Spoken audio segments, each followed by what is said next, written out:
중앙방역대책본부가 오늘 확진 환자들의 동선을 공개했습니다. 지하철과 버스 같은 대중교통, 또 종교시설과 웨딩업체 등이 포함됐는데 모두 환자들이 감염 증상이 나타난 뒤에 다녀간 곳들입니다. 그런데 증상이 나타나기 전에도 전염이 된 사례가 보고가 됐으니 이제 사정이 좀 달라졌죠. 증상이 나타나기 전 동선까지 공개해야 한다는 지적이 나옵니다. 박혜진 기자입니다.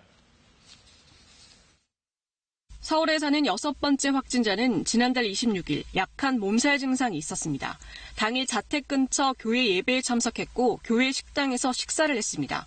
종로구 일대 음식점에서 식사를 한 뒤 집으로 돌아왔고 다음 날부터는 사흘간 집에 머물렀습니다.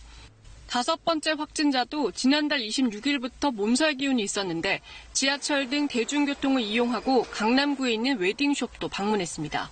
보건당국은 이 같은 확진자의 동선을 파악한 뒤 다녀간 곳들에 대한 소독을 실시했습니다. 그런데 이 5번째 확진자가 다녀간 다중이용시설은 또 있습니다. 성북구에 있는 한 영화관입니다.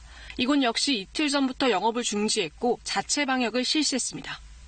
저희 자체적으로 고객님의 안전을 위해서 임시 영업 중단을 결정했고, 하지만 이 영화관은 보건당국이 발표한 확진자의 동선 공개 명단에는 빠져 있습니다.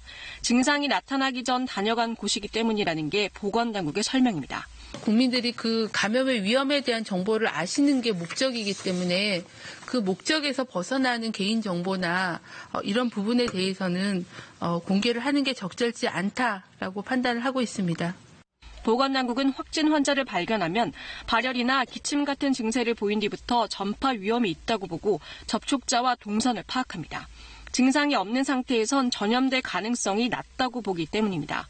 하지만 증상이 나타나기 하루 이틀 전에도 전파된 사례가 보고되면서 공개 범위를 확대하는 조치를 검토해야 하는 것 아니냐는 목소리도 나오고 있습니다.